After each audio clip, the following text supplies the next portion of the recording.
وہاں پر بھی ایک میقات آتی ہے، وہاں سے وہ آپ لوگوں کو احرام بندھوائیں گے اور واپسی آپ لوگ حرم پاک میں اتریں یا اپنی ہوٹل میں آ کر اتریں اور آپ لوگ ایک عمرہ اور ادا کر سکتے ہیں۔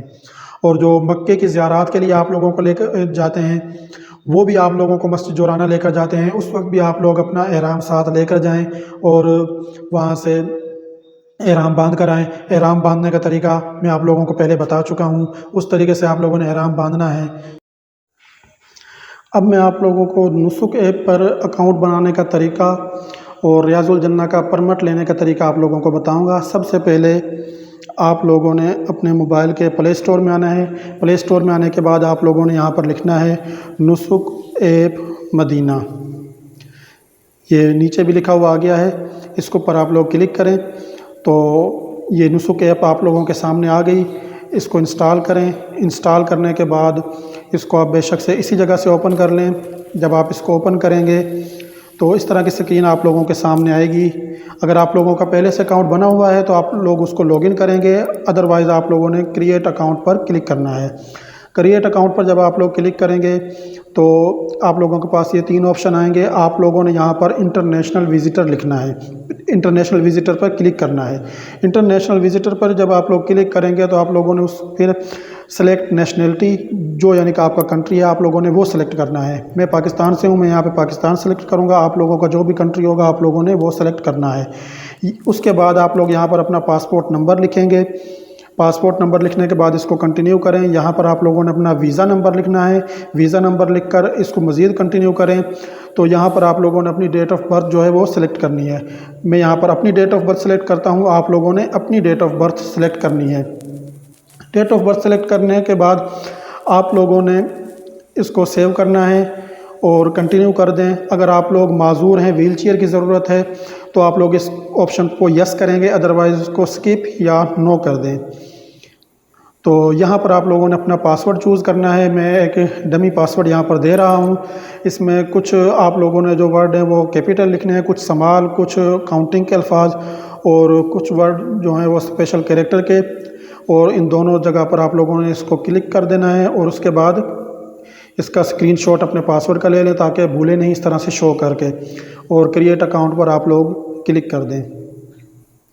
یہاں پر آپ لوگوں نے اپنا موبائل نمبر لکھنا ہے۔ موبائل نمبر آپ کوئی بھی لکھتے ہیں، اس کی کوئی اتنی ضرورت خاص طور پہ نہیں ہوتی، بس یہ خانہ پوری کرنی ہے۔ اور جو بھی آپ لوگ موبائل نمبر لکھیں گے جس کنٹری کا، تو اس سے پہلے آپ لوگوں نے کنٹری کوڈ سلیکٹ کرنا ہے۔ میں نے پاکستان کا لکھا ہے، میں یہاں سے پاکستانی کوڈ سلیکٹ کروں گا۔ اس کو آگے مزید کنٹینیو کریں۔ یہاں پر آپ لوگوں نے اپنا ای میل ایڈریس لکھنا ہے جو آپ کے موبائل میں چل رہا ہو، کیونکہ اس کے اوپر 1 ٹائم OTP کوڈ آئے گا۔ وہ 1 ٹائم OTP کوڈ آپ لوگوں نے اس سے اگلے آپشن میں لگانا ہے۔ میرا اکاؤنٹ بنا ہوا ہے اس لیے میرے پاس وہ ابھی نہیں آئے گا، میں جسٹ آپ لوگوں کو دکھا رہا ہوں کہ اکاؤنٹ کیسے بننا ہے۔ تو اس کے بعد آپ لوگوں نے اکاؤنٹ بن جائے گا۔ یہ اسکرین آپ لوگوں کے سامنے آئے گی، گرین کلر میں جو لکھا ہوا ہے بک پرمٹ روادہ، اس پہ آپ لوگوں نے کلک کرنا ہے۔ محمد یاسر یاسین میرا نام آ گیا، اس پہ کلک کریں تو آپ لوگوں کے پاس اس ٹائم میرے سامنے 2 دن شو ہو رہے ہیں، 29 اور 30 کا۔ میں آپ لوگوں کے سامنے 30 والی ڈیٹ کو سلیکٹ کرتا ہوں۔ مارننگ اور ایوننگ کے 2 ٹائم آ گئے۔ اب میں مارننگ کا ٹائم آپ لوگوں کو دکھاتا ہوں تو میرے پاس ایک شو ہوا ہے 4 بجے سے لے کر 4:19 تک کا۔ اب میں آپ لوگوں کو ایوننگ کا ٹائم دکھاتا ہوں۔ یہ ایوننگ کے دیکھیں کتنے سارے ٹائم یہاں پر شو ہوئے ہیں، جو بھی یہاں سے آپ لوگوں کو مناسب لگے آپ لوگ سلیکٹ کر سکتے ہیں، مارننگ کا یا ایوننگ کا۔ میں نے یہ ٹائم سلیکٹ کیا ہے، میں اس کو آگے مزید اب کنفرم کرتا ہوں اس ٹائم کو۔ یہ اس جگہ پہ آپ لوگوں نے اپنی تمام جو ڈیٹا انٹر کیا ہے وہ آپ لوگ یہاں سے تسلی سے چیک کریں، اور اس کو ریڈ کرنے کے بعد آپ لوگ اس کا اسکرین شاٹ لیں اور اس کو سبمٹ کر دیں۔ جب آپ لوگ اس کو سبمٹ کریں گے تو یہ اس طرح سے اسکرین آپ لوگوں کے سامنے آئے گی۔ اس کا بھی آپ لوگوں نے اسکرین شاٹ لے کر رکھ لینا ہے۔ ابھی آپ لوگوں کے پاس QR کوڈ نہیں آیا ہے، جسٹ گرین اسکرین جو ہے وہ شو ہو رہی ہے۔ 2 گھنٹے پہلے آپ لوگوں کے پاس QR کوڈ آئے گا، اور یہ والا کوڈ، تو اس کا بھی آپ لوگوں نے اسکرین شاٹ لے کے رکھ لینا ہے۔ جب آپ لوگ ریاض الجنہ میں انٹر ہونے لگیں گے، لائنیں بنی ہوں گی، تو وہاں پر وہ اپنے ڈیوائسز کے اس QR کوڈ کو سکین کریں گے اور آپ لوگوں کو اندر جانے کی پرمیشن دیں گے۔ اچھا، اس میں ایک چیز کا آپ لوگوں نے خیال کرنا ہے کہ جس دن آپ لوگ مکے سے مدینے جائیں گے تو مکے سے بے شک آپ لوگ اپنا پرمٹ لے لیں، اگلی ڈیٹ کا کوئی بھی لے لیں، لیکن جس دن آپ لوگوں نے ٹریول کرنا ہے اس دن کی ڈیٹ کا آپ لوگوں نے پرمٹ نہیں لینا۔ اس کی وجہ یہ ہے کہ بعض دفعہ مکے ہوٹل میں ہی آپ لوگوں کے پاس گاڑی جو ہے وہ بہت لیٹ آتی ہے اور آپ لوگ مدینہ لیٹ پہنچیں، یا رستے میں کوئی مسئلہ بن سکتا ہے خدا نخواستہ تو بھی آپ لیٹ ہو سکتے ہیں، یا ہوٹل میں آپ لوگوں کو کمرے الاٹ لیٹ ہوتے ہیں تب بھی آپ لوگوں کو پریشانی بن سکتی ہے۔ تو اس لیے اس سے اگلے دن کا ٹائم لیں تاکہ آپ بالکل ایزیلی اپنے ٹائم پر انٹر ہو سکیں، کیونکہ اگر آپ لوگوں کا ٹائم گزر گیا تو پھر آپ لوگوں کو دوبارہ پرمٹ نہیں ملے گا۔ جب آپ لوگ وہاں سے مکہ سے یا مدینہ سے واپسی ہو رہے ہوں گے تو اپنی بے شک سے پانی کی جو بوتلیں ہیں ان میں آب زمزم بھر کر آپ لوگ اپنے کھجوروں والے کارٹن میں یا بیگ کے اندر رکھ سکتے ہیں، لیکن یہ چیز یاد رکھیے گا کہ جو آپ لوگوں کا چھوٹا بیگ ہوگا ہینڈ کیری، جس کو آپ فلائٹ کے اندر خود ساتھ لے کر جائیں گے، اس کے اندر کوئی بھی لکوڈ چیز آپ لوگوں نے نہیں رکھنی، وہ چاہے آب زمزم ہو، زیتون کا تیل ہو، یا کوئی اور کسی قسم کا بھی لکوڈ ہو، آپ لوگوں نے وہ ہینڈ کیری کے اندر نہیں رکھنا، بلکہ جو آپ لوگوں کے بڑے بیگ ہوں گے ان کے اندر آپ لوگوں نے وہ رکھ کر جمع کروا دینا ہے، کیونکہ اگر وہ آپ لوگوں نے ہینڈ کیری کے اندر رکھا تو ہینڈ کیری کی چیکنگ کے دوران وہ سب چیزیں نکال دی جائیں گی، ادروائز آپ لوگ وہاں سے جتنا مرضی آب زمزم لے کر آئیں بوتلوں میں بھر کر اپنے، لیکن بڑے بیگ کے اندر رکھنا ہے، چھوٹے بیگ میں نہیں رکھنا۔ اس کے علاوہ آب زمزم کی بوتل جو عمرہ زائرین کو وہاں سے ملتی ہے وہ آپ لوگوں کو ایئرپورٹ سے ملے گی، اس کی فیس ہے وہ تقریباً 13 ریال آپ لوگوں سے لیں گے اور آپ لوگوں کو وہ بوتل دے دیں گے، اور اس بوتل کا جو وزن ہے وہ آپ کے سامان میں شامل نہیں ہوگا، اس کا وزن ایئر لائن کے ذمے ہوتا ہے۔ اس کے علاوہ جب آپ لوگوں نے وہاں سے واپس ایئرپورٹ پر آنا ہے، اگر آپ لوگوں کی سعودی ایئر لائن ہے تو وہ آپ لوگوں کو 46 kg یعنی کہ 46 کلو وزن جو ہے وہ الاؤ کریں گے، تو آپ لوگوں نے 46 کلو ایک ہی بیگ کا یا ایک ہی کارٹن کا وزن نہیں رکھنا ہے، یہ یاد رکھیے گا، ورنہ آپ لوگوں کو ایئرپورٹ پر سارا سامان اپنا کھولنا پڑے گا اور وہاں سے آپ لوگوں کو کارٹن پرچیز کرنا ہوگا اور اس کی پیکنگ کروانی ہوگی، اور وہ بہت زیادہ کاسٹلی ہے۔ تو آپ لوگوں نے اپنے ہوٹل سے ہی جب آپ لوگ ایئرپورٹ سے نکلنے لگیں گے تو 23 کلو کے 2 اپنے کارٹن یا بیگ تیار کرنے ہیں، ایسا نہیں کرنا کہ آپ ایک 20 کلو کا تیار کر لیں اور ایک 26 کلو کا، وہ زیادہ سے زیادہ ایک بیگ یا ایک کارٹن کا جو وزن الاؤ کرتے ہیں وہ 23 kg ہے، 23 کلو، تو آپ لوگ 23 کلو سے اوپر نہیں کر سکتے، ورنہ وہ سامان آپ لوگوں کو وہاں پر کھولنا پڑے گا اور کافی مشکلات پیش آئیں گی۔ اور اگر آپ لوگوں کی پی آئی اے ہے تو وہ آپ لوگوں کو 30 kg الاؤ کرے گی، تو 30 kg میں آپ بے شک 2 بیگ تیار کریں یا ایک تیار کریں، اس کا کوئی ایشو نہیں ہے۔ اگر آپ لوگوں کا کوئی بھی سوال ہے تو آپ لوگ وہ کمنٹ میں پوچھ سکتے ہیں، میں انشاءاللہ آپ لوگوں کے کمنٹ کا جواب دوں گا۔ جب آپ لوگ دعائیں مانگیں تو اس بندہ ناچیز کو بھی اپنی دعاؤں میں یاد رکھیے گا۔